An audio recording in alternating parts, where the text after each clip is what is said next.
आप सभी दोस्तों का बहुत बहुत स्वागत है मेरे यूट्यूब चैनल हिंदी साहित्य क्लासेस में। और आशा करती हूँ आप लोग बहुत अच्छे होंगे और आने वाली परीक्षाओं के लिए आप लोगों की तैयारी जो है बहुत अच्छे से चल रही होगी। तो आज की हमारी जो क्लास है तीसरी क्लास है। इसके पहले मैंने 2 क्लास मैंने पढ़ा दिया है आप लोगों को। आशा करती हूँ आप लोगों ने क्लास देखी होगी, महत्वपूर्ण तथ्यों को आपने पढ़ा होगा, आपका रिवीजन अच्छे से हो रहा होगा। और जो अभी नए नए तैयारी कर रहे हैं वो जो है अपना, मैंने पहले बोला था, अपना नोट्स आप लोग बनाते रहिएगा, ज़रूरी है। ठीक है, तो आज के क्लास में जो है हम आदिकाल से संबंधित महत्वपूर्ण तथ्यों को पढ़ेंगे। उसके पहले जो है मैं आप लोगों को थोड़ी सी जानकारी देना चाहूँगी। उसके पहले हम जानेंगे कि हिंदी साहित्य के इतिहास में प्रथम रचना किसको माना गया है। तो आप सब जानते होंगे, भली बात आप लोग परिचित होंगे, देवसेन। देवसेन की रचना जो श्रावकाचार है, देवसेन की रचना श्रावकाचार को हम प्रथम रचना, हिंदी साहित्य का प्रथम रचना माना जाता है। हिंदी साहित्य के प्रथम कवि कौन हैं? तो सरहपा को माना जाता है। और देवसेन की रचना जो है श्रावकाचार, इसको हिंदी साहित्य की प्रथम रचना माना जाता है। अब प्रश्न ये आता है, जैसे हमें तो ये मालूम है कि हिंदी के प्रथम कवि सरहपा हैं, तो क्वेश्चन आता है कि हिंदी के प्रथम रचना कौन सा है। तो प्रथम ज़्यादातर हमें यही ध्यान जाएगा कि प्रथम कवि तो सरहपा हैं, तो उन्हीं की रचना जो है प्रथम रचना होगी। तो ऐसा नहीं है, इसीलिए मैं बता रही हूँ, आप लोग ध्यान रखिएगा कि हिंदी की प्रथम रचना है जो है श्रावकाचार है। श्रावकाचार का अगर हम विच्छेद करते हैं तो श्रावक प्लस आचार, श्रावक धन आचार। श्रावक का अर्थ होता है वह जैन धर्मावलंबी जो घर पर रहकर पारिवारिक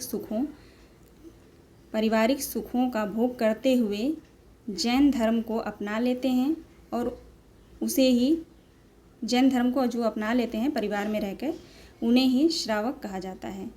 और आचार से मतलब ये है कि जो नियम धर्म और संयम में बंध कर रहते हैं, उनको परिवार से और संसारिक से कोई लेना देना नहीं होता है, संसार से, उनको हम आचार कहते हैं। ठीक है, तो इस बात को आप लोग ध्यान रखेंगे। चलिए हम देखते हैं, अपने टॉपिक पे आते हैं। आज का हमारा टॉपिक है आदिकाल। सबसे पहले हम जानेंगे हिंदी साहित्य में आदिकाल की समय सीमा क्या मानी गई है।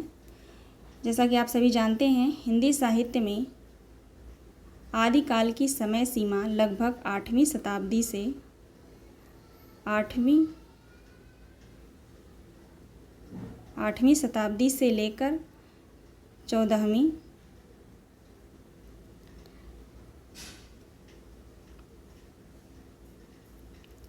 शताब्दी से लेकर 14वीं शताब्दी तक माना गया है। और माना किसने है? तो आचार्य हजारी प्रसाद द्विवेदी ने यह माना है। उन्होंने आदिकाल को आदिकाल कहा है। जैसा कि आप जानते हैं, आदिकाल को सभी विद्वानों ने अपने अपने मत के अनुसार अलग अलग नाम दिया है। हजारी प्रसाद द्विवेदी ने आदिकाल को आदिकाल कहा है। आचार्य रामचंद्र शुक्ल ने आदिकाल को वीरगाथा काल कहा है।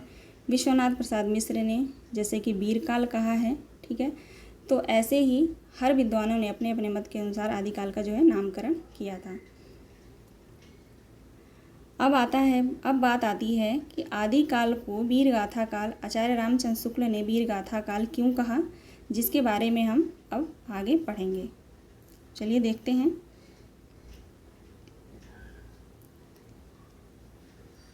आप लोग राइटिंग पे मत जाइएगा मेरे, क्योंकि ये मोबाइल छोटा है तो लिखने में थोड़ी प्रॉब्लम आती है। तो ठीक है, आप लोग मेरा साथ दीजिएगा। आचार्य रामचंद्र शुक्ल द्वारा वर्णित आदिकाल के संदर्भ में प्रमुख कथन यहाँ पे दिया गया है। जैसा कि मैंने आपको बताया था कि इस बुक में आचार्य रामचंद्र शुक्ल की जो बुक है हिंदी साहित्य का इतिहास, उसके महत्वपूर्ण तथ्य वन लाइनर में बहुत ज़्यादा मात्रा में जो है पाया जाएगा यहाँ पे इस बुक में। ठीक है,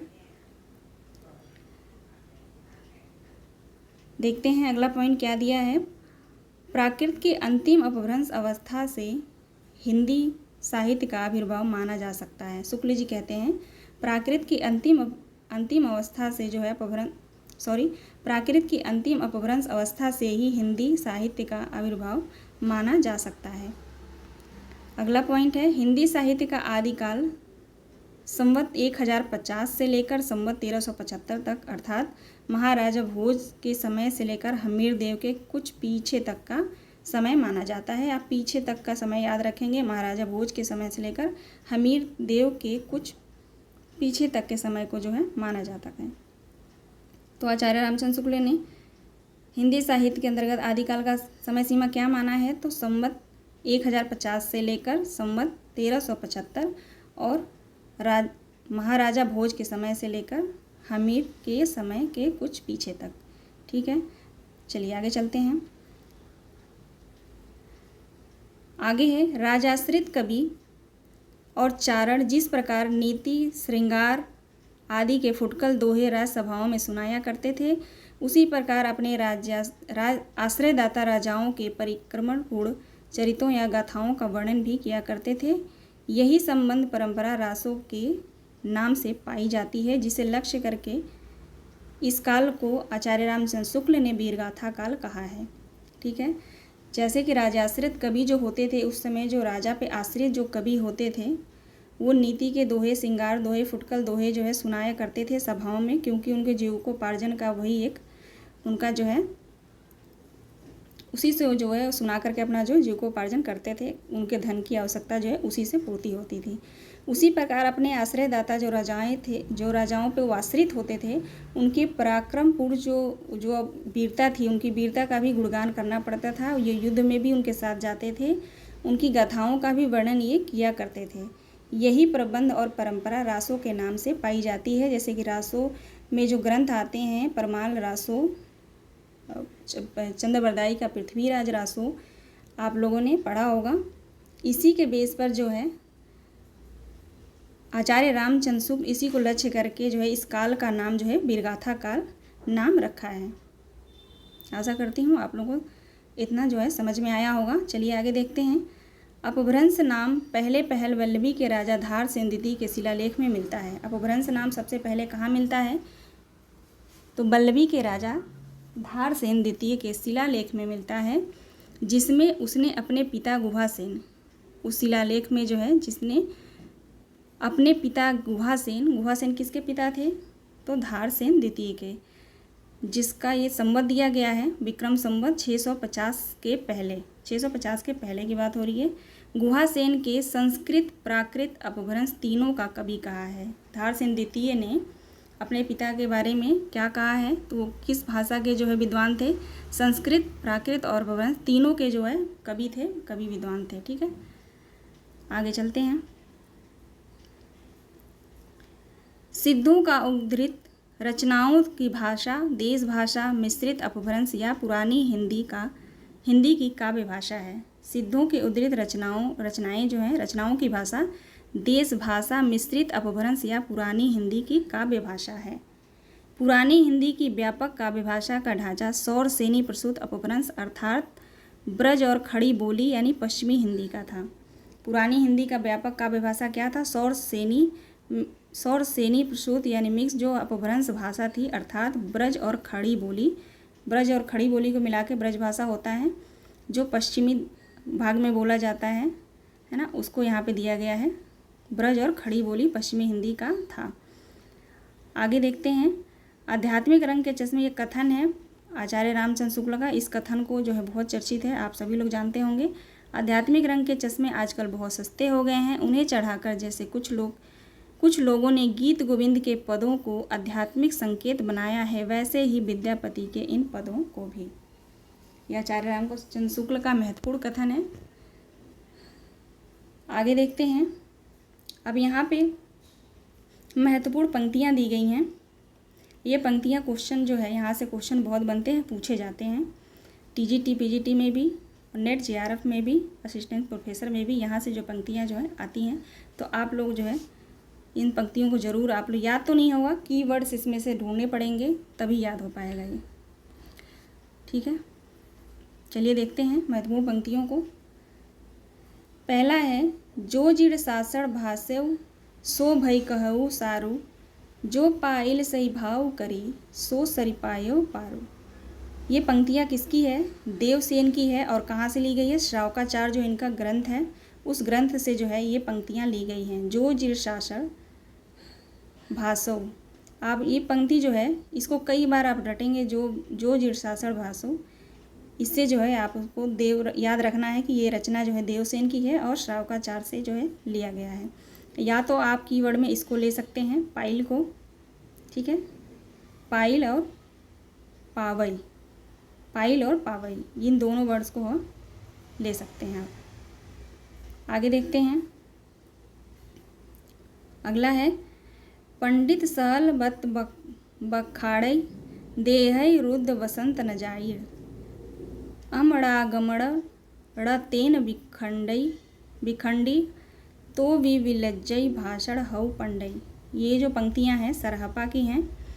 इसमें आप कीवर्ड जो है पंडित असल या तो पहला ले लीजिए, या यहाँ पे जो है आम अड़ामागन जो दिया गया है इससे ले लीजिए आप लोग। इसमें से कोई भी आप कीवर्ड लेके अपने दिमाग से जो है आप लोग बिठा लेंगे तो जो है याद रहेगा, नहीं तो ऐसे तो याद ये बहुत मुश्किल है याद करना इसको, ठीक है। ये पंक्तियाँ जो है सरपा की हैं।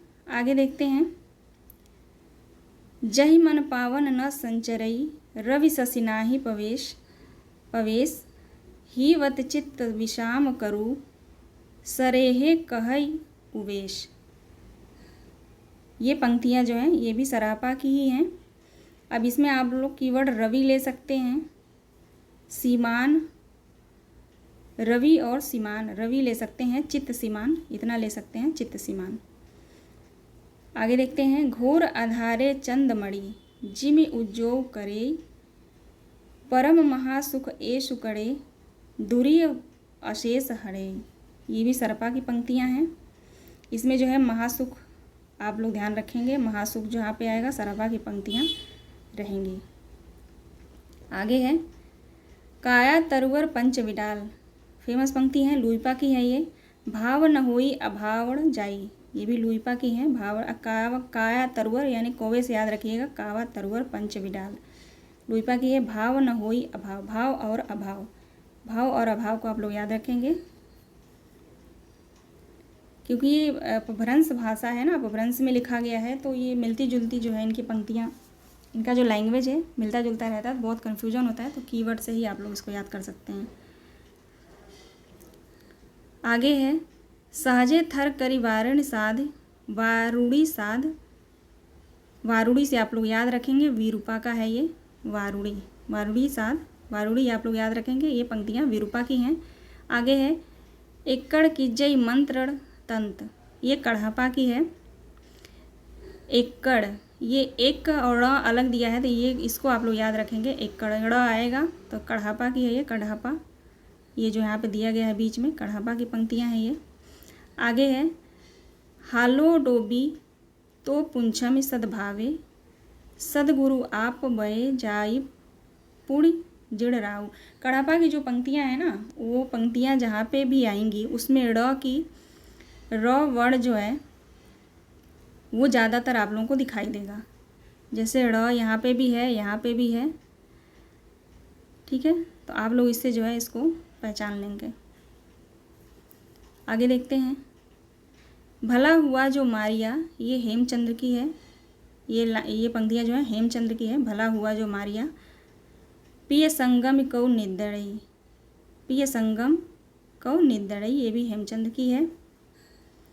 गंगा जमुना माझे बहई रे नाई, ये डोम्बिपा की है। गंगा जमुना, डोम्बिपा कहाँ गए थे, तो गंगा जमुना में गए थे, आप लोग याद रखेंगे। डोम्बिका का जो है गंगा जमुना है। आगे देखते हैं, नगर बाहिरे डोम्बी तोहरी कुड़िया छई छोई जाई शोभाए नाड़िया, ये भी कढ़ापा की है। आगे है, जिमिलोड़ बिलज्जई पाड़ी ये तिमिधारण लई चित, ये भी कढ़ापा की। देखो मैंने कहा था ना आप लोगों से, ड़ की मात्रा जो है ज़्यादा आएगी, यहाँ पे भी है, यहाँ पे भी ड़ है, यहाँ पे भी है, तो इससे आप लोग आसानी से इसको पहचान लेंगे। आगे है, देसिल बहिना सब जन मुट्ठा ते तैसन जपहों अवहट्टा, ये फेमस पंक्ति है, आप लोग सभी जानते होंगे, विद्यापति की है। आगे है, हिंदू बोले दूरई निकार छोटे तरुका भबकी मार, ये भी कीर्ति लता से लिया गया है, विद्यापति की पंक्ति है।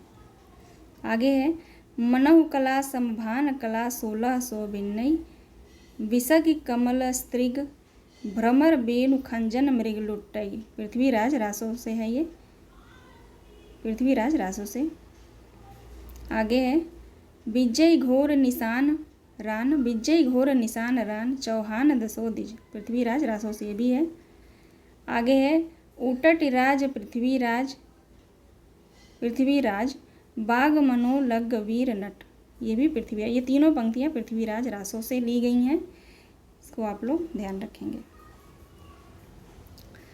अगला है 12 बरिस ले कुकर जीवे तो 13 लो जिए सियार, बरिस 18 छत्री जीवे आगे जीवन को धिक्कार।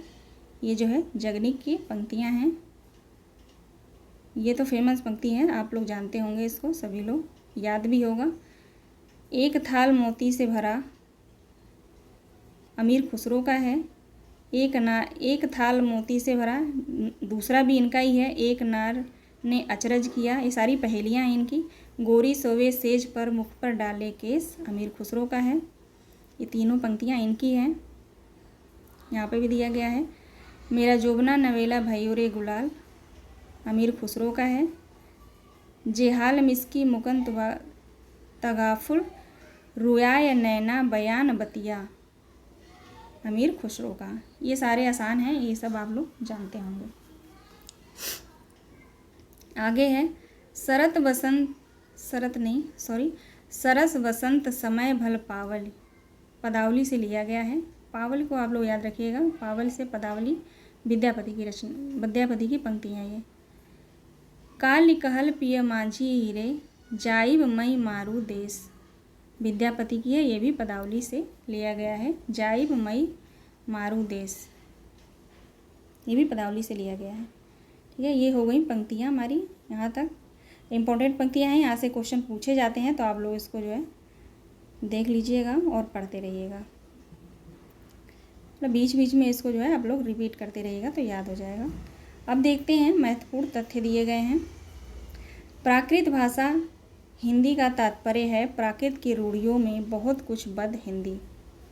प्राकृत भाषा हिंदी का तात्पर्य है कि यानी प्राकृत की रूढ़ियों में बद कर बहुत कुछ बधा हुआ, हिंदी का जो स्वरूप है उसमें जो बधा हुआ है। आगे है कवि विद्यापति ने 2 प्रकार की भाषा का प्रयोग किया है। वो कौन कौन सी भाषा है? तो पहली भाषा है पुरानी अपभ्रंश और बोलचाल या देसी भाषा। विद्यापति ने 2 प्रकार की भाषा का प्रयोग किया है, कौन कौन सा? पुरानी अपभ्रंश का और बोलचाल की देसी भाषा का। आगे है गाहा या गाथा कहने से प्राकृत का बोध होता है। ये शुक्ल जी के बुक में भी आप लोगों ने पढ़ा होगा इसको।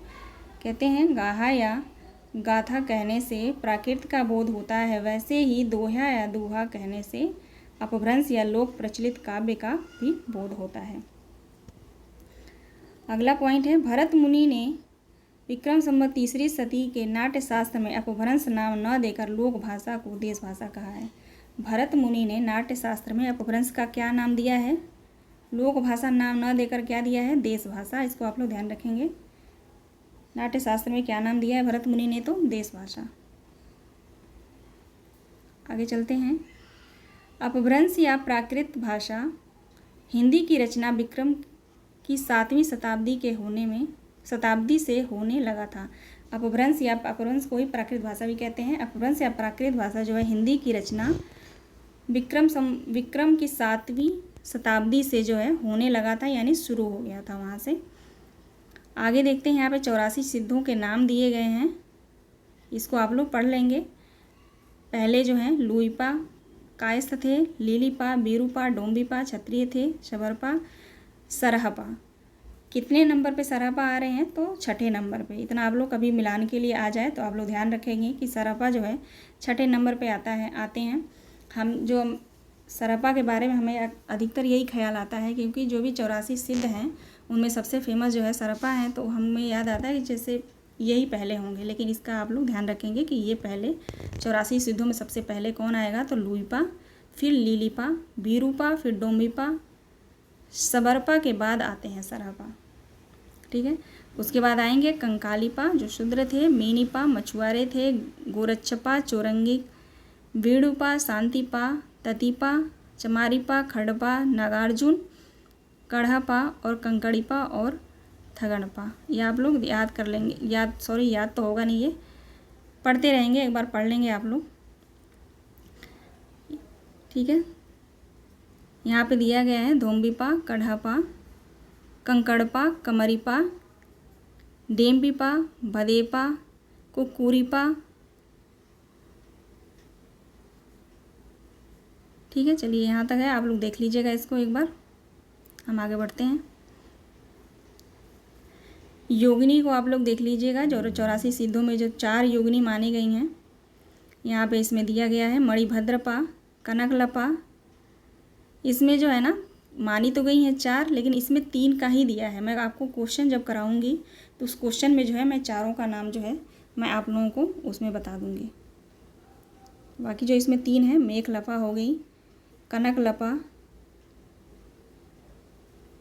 ये राजकुमार, हाँ लक्ष्मीकारा, ये 3 हो गई, मेघलपा, कनकलपा, लक्ष्मीकारा। एक और है जो मैं आप लोगों को क्वेश्चन के माध्यम से बता दूंगी। चलिए यहाँ पे देखते हैं। सिद्धों में सबसे पुराने सरा यानी सरोज व्रज के नाम से भी ये जाने जाते हैं। सरापा को दूसरा नाम क्या है? सरोज व्रज के नाम से भी ये जाने जाते हैं। दूसरा पॉइंट है, महासुखवाद का प्रवर्तन ब्रजयान शाखा में हुआ था। महासुखवाद का प्रवर्तन किस शाखा में हुआ था? तो ब्रजयान शाखा में हुआ था। महासुख का अर्थ है आनंद स्वरूप ईश्वर को प्राप्त करना या प्रज्ञा और उपाय के योग से इस महासुख दशा की प्राप्ति मानी गई है। महासुखवाद का प्रवर्तन ब्रजयान शाखा में हुआ। और महासुख का अर्थ क्या होता है? आनंद स्वरूप ईश्वर को प्राप्त करना या प्रज्ञा और उपाय के योग से जो इस महासुख की दशा की प्राप्ति जो है मानी गई है। आगे बढ़ते हैं। गोरखनाथ का नाथ पंथ मूल रूप से ब्रजयान शाखा का ही एक रूप है। गोरखनाथ ने जो अपना पंथ चलाया था नाथ पंथ, वो मूल रूप से अगर पूछा जाए किस शाखा का है तो ब्रजयान शाखा का ही वह एक रूप है, यानी ब्रजयान शाखा से ही है, यही सही माना गया है। आगे है, गोरखनाथ ने पतंजलि के उच्च लक्ष्य ईश्वर प्राप्ति को लेकर जो है हठ योग का प्रवर्तन किया था। गोरखनाथ ने किसके लक्ष्य को लेकर जो है हठ योग का प्रवर्तन किया था? तो पतंजलि के उच्च लक्ष्य को लेकर। आगे बढ़ते हैं। 1 मिनट आप लोग होल्ड करेंगे, मैं पानी पी लूँ।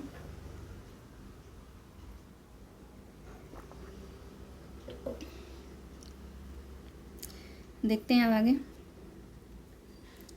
ब्रजयानी सिद्धों का लीला क्षेत्र भारत की पूर्वी भाग में था। ब्रजयानी सिद्धों का जो क्षेत्र था वो कहाँ था? पूर्वी क्षेत्र में। गोरखनाथ ने अपने ग्रंथ का प्रचार देश के पश्चिमी भागों में विशेषकर राजपूताने और पंजाब में किया था। यानी कहने का मतलब यह है कि ब्रजयानियों का जो क्षेत्र था वो पूर्वी क्षेत्र था और गोरखपंथी जो थे, नाथ पंथ जो थे, उनका क्षेत्र जो था पश्चिमी क्षेत्रों में था। आगे बढ़ते हैं। आगे है, नाथों की संख्या 9 मानी गई है। लोग इन्हें नवनाथ भी कहते हैं। नाथों की संख्या कितनी मानी गई है? तो 9 मानी गई है और इन्हें नवनाथ भी कहा जाता है। गोरख सिद्धांत जो है, गोरख सिद्धांत संग्रह में इनका नाम निम्न प्रकार से बताया गया है। बहुत इम्पोर्टेंट है, यहाँ पे आप लोग इसको ध्यान से पढ़ेंगे। नाथों की संख्या जो है 9 मानी गई है, ये तो सभी लोग जानते हैं, सबको पता होगा। 84 सिद्ध हैं, नाथों की संख्या 9 है, ये जो है एकदम बिल्कुल रट गया है।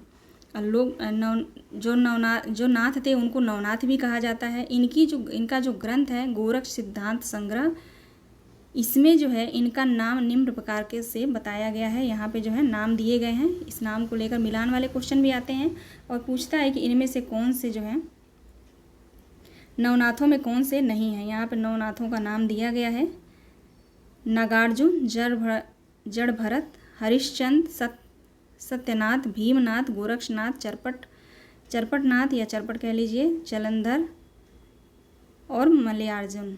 1 2 3 4 5 6 7 8 9, हाँ 9 है ना सारे, ठीक है। यहाँ पे देखिए इसका जो है एक ट्रिक भी है, गोभी नाच सहज जल में। आप लोग लिख लीजिएगा, इन 9 नाथ को जो है याद करने का एक ट्रिक है। गोभी नाच सहज जल में। इस माध्यम से जो है आप लोग याद कर सकते हैं। गोभी नाच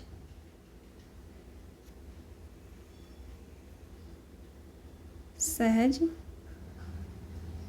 जल में, इस माध्यम से आप लोग जो है याद कर सकते हैं। गो से हो जाएगा गोरक्षनाथ, भी से हो जाएगा भीमनाथ, ना से हो जाएगा नागार्जुन, च से हो जाएगा चरपटनाथ, स से हो जाएगा सत्यनाथ, ज से जलंधर, में से हो जाएगा मलयार्जुन। ठीक है, तो इसको आप लोग नोट कर लेंगे, बहुत लोगों को पता भी होगा। चलिए अब आगे बढ़ते हैं। अब आदिकाल के अंतर्गत अपभ्रंश साहित्य को हम पढ़ेंगे। अपभ्रंश साहित्य में सबसे पहले रामकुमार वर्मा ने अपभ्रंश भाषा के प्रथम कवि स्वयंभू को माना है, जो हिंदी के प्रथम कवि माने जाते हैं। पिछली क्लास में भी मैंने आप लोगों को बताया था, रामकुमार वर्मा ने अपभ्रंश का पहला कवि किसे माना है? स्वयंभू को, जो हिंदी के प्रथम कवि माने गए हैं। स्वयंभू 8वीं सदी के हैं। इनका समय सीमा जो माना गया है 783 ईस्वी के आसपास जो है विद्यमान थे ये। स्वयंभू को ही जैन परंपरा का प्रथम कवि माना जाता है। जैन परंपरा का प्रथम कवि कौन है? तो स्वयंभू हैं। स्वयंभू ने 3 ग्रंथ बताए हैं। पहला है पौंचर्यु, ऋठरेमचर्यु और स्वयंभू छंद। ये इनकी 3 रचना है। स्वयंभू की 3 रचनाएं हैं, ग्रंथ हैं, पौंचर्यु, ऋठरेमचर्यु तथा स्वयंभू छंद। आगे बढ़ते हैं।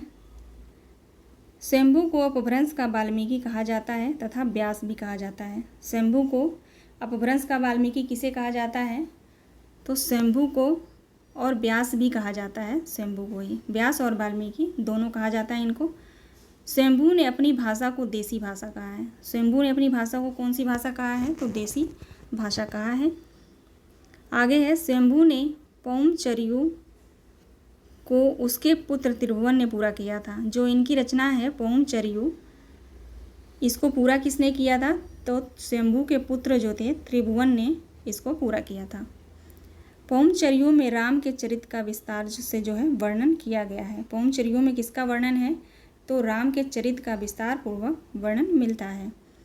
आगे है, शिव सिंह सेंगर ने अपने ग्रंथ में शिव सिंह सरोज में किसी पुरानी अनुश्रुति के आधार पर 7वीं शताब्दी के पुण्य या पुण्य जो कवि थे उनको हिंदी का प्रथम कवि माना है। यानी कि शिव सिंह सेंगर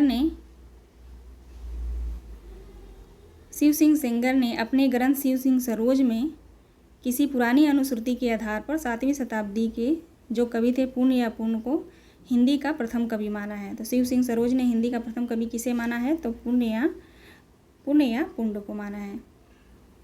आगे देखते हैं। आचार्य हजारी प्रसाद द्विवेदी के अनुसार यह पुण्य संभवतः अपभ्रंश का प्रसिद्ध कवि पुष्यदंत है। आचार्य हजारी प्रसाद द्विवेदी जो कहते हैं उनके अनुसार, अपने अनुसार वो कहते हैं कि यह पुण्य जो है संभवतः अपभ्रंश का प्रसिद्ध कवि पुष्यदंत है, जिसका आविर्भाव 9वीं शताब्दी में हुआ है। ठीक है, आगे देखते हैं। सर्वमान्य धारणा यह है कि पुष्यदंत का आविर्भाव 952 ईस्वी यानी 10वीं सदी में हुआ है। पुष्यदंत की प्रमुख रचनाएं हैं 63 महापुरुष गुणा अलंकार, दूसरा है रण कुमार चर्यु तथा जसहर चर्यु। ये 3 रचनाएं जो हैं पुष्यदंत की हैं। इनका जो समय सीमा क्या माना गया है? हजारी प्रसाद द्विवेदी ने माना है 10वीं शताब्दी। आगे है, पुष्यदंत के 63 महापुरुष गुण अलंकार को ही महापुराण के नाम से भी जाना जाता है। यानी इनकी जो पुष्यदंत की रचना है 63 महापुरुष गुण अलंकार, इसका एक और नाम है जो नाम है महापुराण नाम से भी जाना जाता है। महापुराण में 63 महापुरुषों के जीवन चरित्र वर्णित है। महापुराण में कितने महापुरुषों के जीवन चरित्र वर्णित हैं? तो 63 महापुरुषों के जीवन चरित्र वर्णित है। आप लोग इसको ध्यान रखेंगे। अगला है, पुष्यदंत ने अपने चरित्र काव्यों में चौपाई छंद का प्रयोग किया है। पुष्यदंत ने अपने चरित्र काव्यों में अगर पूछा जाता है कि किस छंद का प्रयोग किया है, दोहा, सोठा, चौपाई, तो आप लोग क्या लगाएंगे? चौपाई छंद का प्रयोग किया है। आगे है, पुष्यदंत ने साहित्य की रचना विशुद्ध धार्मिक भाव से किया है। पुष्यदंत ने अपने साहित्य की रचना किससे किया है? विशुद्ध धार्मिक भाव से किया है। अपभ्रंश और अवहट में चौपयु यानी चौपाई 15 मात्राओं का छंद होता है। ध्यान रखने वाली बात है ये। अपभ्रंश या अवहट में जो है चौपाई की कितनी मात्रा मानी गई है? तो 15 मात्रा मानी गई है। आगे है, पुष्यदंत को हिंदी का भवभूति कहा गया है। पुष्यदंत को हिंदी का भवभूति कहा गया है। श्री शिव सिंह सेंगर ने पुष्य कवि को भाखा की जड़ कहा है। भाखा की जड़ किसने कहा है? तो शिव सिंह सेंगर ने। किसको कहा है? तो पुष्यदंत को। आगे बढ़ते हैं। पुष्यदंत ने स्वयं को अभिमान मेरु, काव्य रत्नाकर, कविकुल तिलक आदि उपाधियों से विभूषित किया है। पुष्यदंत ने स्वयं को अभिमान मेरु कहा है, काव्य रत्नाकर कहा है, कविकुल तिलक भी कहा है। 2-3 नाम और है जो मैं आपको क्वेश्चन में बता दूंगी। इन्होंने अपने आप ही जो है उपनाम रखा था। इन उपाधियों से जो है विभूषित जो है किया है पुष्यदंत ने। आगे देखते हैं। हरिशेर ने अपनी रचना धम्म परीक्षा में अपभ्रंश के 3 कवि माने हैं।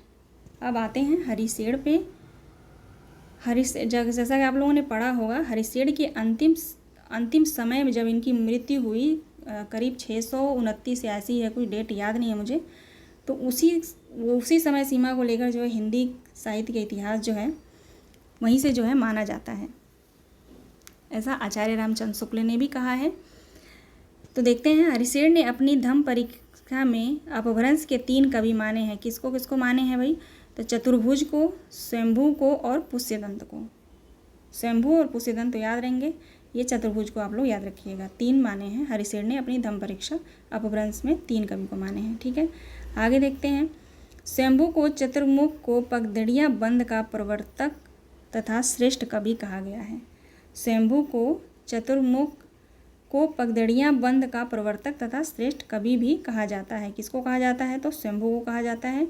आगे है, पद्धरिया छंद जो है वो 16 मात्रा या मात्रिक छंद हैं। इस छंद के नाम पर पद्धति पर लिखे जाने वाले काव्यों को पगडंडिया बंद कहा जाता है। ठीक है, आगे देखते हैं। पुष्यदत्त मानखेड़ के प्रतापी राजा कर्ण के महात्मा भीम के सभा कवि थे। पुष्यदत्त किसके सभा कवि थे? तो प्रतापी राजा कर्ण के महामात्य भीम के सभा कवि के थे। आगे चलते हैं धनपाल पे। धनपाल काव्यपतिराज मुंज के कवि थे तथा सभा रत्न भी थे। इन्हें मुंज ने सरस्वती की उपाधि दी थी। धनपाल को सरस्वती की उपाधि कौन दिया था? तो राजा मुंज ने। और धनपाल जो हैं वो मुंज के कवि थे तथा सभा रत्नों में गिने जाते थे। आगे है, अपभ्रंश के तीसरे प्रमुख कवि धनपाल ने 10वीं शती में भविष्यत कहा की रचना की थी। अपभ्रंश के तीसरे प्रमुख कवि कौन हैं? तो धनपाल हैं। समय सीमा इनकी 10वीं शती है। इनकी रचना जो है भविष्यत कहा है। अब आगे बढ़ते हैं। 12वीं शती में जिनदत्त सूरी द्वारा लिखित ग्रंथ उपदेश रसायन ग्रंथ किसका है? उपदेश रसायन ग्रंथ किसका है? तो जिनदत्त सूरी का है। 12वीं शती में इनका जो है समय सीमा है। उपदेश रसायन रास का जो प्रकाशन वर्ष है 1114 ईस्वी। इसको जो है जैन रास परंपरा का प्रथम ग्रंथ माना जाता है। इम्पोर्टेंट है, जैन परंपरा का प्रथम रास ग्रंथ कौन सा है? तो उपदेश रसायन रास। आगे है, उपदेश रसायन रास अपभ्रंश भाषा का प्रथम रास काव्य है। अब क्वेश्चन आता है, अपभ्रंश भाषा का प्रथम रास काव्य कौन सा है? तो उपदेश रसायन है। आप लोग ध्यान रखिएगा, छोटी छोटी जो चीज़ें हैं। आप पिछली बार जो पेपर हुआ था 2021 में, वहाँ से भी इनमें से क्वेश्चन आया है। जो जेंदुई का जो है वो आया है क्वेश्चन। आगे पढ़ेंगे उसके बारे में हम। तो ये जो है बहुत तेज़ी से भूलता है, तो आप लोग इसको रिवीजन करते रहिएगा। आगे देखते हैं। रास काव्य परंपरा का हिंदी में परिवर्तन करने का श्रेय भारतेश्वर बाहुबली रास इसकी समय सीमा है 1884 ईस्वी के रचयिता शालिभद्र सूरी को है। रास काव्य परंपरा का हिंदी में प्रवर्तन करने का श्रेय किसे जाता है? तो शालिभद्र सूरी को। इनकी रचना का क्या नाम है? तो भारतेश्वर बाहुबली रास। समय सीमा क्या है? तो 1184। आगे देखते हैं। उपदेश रसायन रास 80 पद्यों का नृत्य गीत रास लीला काव्य है। उपदेश रसायन रास जो है 80 पद्य में है। पद्य किसने हैं? 80 हैं। यह एक नृत्य गीत रास लीला काव्य है। आगे देखते हैं। आगे है अब्दुल रहमान द्वारा लिखित संदेश रासक पहला धार्मित्व रास ग्रंथ है। अब्दुल रहमान द्वारा लिखित संदेश रासक किसका ग्रंथ है? तो अब्दुल रहमान का। और पहला धर्मेत्तर रास ग्रंथ है। देसी भाषा में किसी मुसलमान द्वारा लिखित प्रथम काव्य ग्रंथ संदेश रासक ही है। देसी भाषा में किसी मुसलमान द्वारा लिखित प्रथम काव्य ग्रंथ कौन सा है? तो संदेश रासक है। इसे आप लोग ध्यान रखेंगे। चलिए यहीं तक था। पेज नंबर 84 से लेकर 84 नहीं 74 से लेकर 77 तक मैंने लिया था, ताकि ज़्यादा ना हो। क्वेश्चन भी बनाने पड़ते हैं तो क्वेश्चन की संख्या जो है 40-50 से ज़्यादा ना हो, ये सही रहता है। तो इसलिए मैंने जो है 4 से साढ़े 4 पेजेस ही मैं हर क्लास में लेती हूँ। ठीक है, हम लोग यहाँ तक कहाँ तक हमने ख़त्म किया इसको? देसी भाषा में किसी मुसलमान द्वारा लिखित प्रथम काव्य ग्रंथ जो एक संदेश रासक है, यहाँ तक हमने ख़त्म किया है। अब हम पढ़ेंगे इसके आगे कल की क्लास में, यानी हमारी चौथी क्लास होगी। ठीक है, आशा करती हूँ आप लोग जो है यहाँ तक आप लोगों को समझ में आया होगा और अच्छे से आप लोग खुद भी पढ़ लीजिएगा। चलिए मिलते हैं नेक्स्ट क्लास में। आप सभी दोस्तों का बहुत बहुत धन्यवाद। क्लास पसंद आई हो तो लाइक और सब्सक्राइब ज़रूर करिएगा और मेरा साथ ज़रूर दीजिएगा। मैं हर क्लास में बोलती हूँ आप लोगों से, आप लोग मेरा साथ दीजिए प्लीज़। चलिए मिलते हैं नेक्स्ट क्लास में।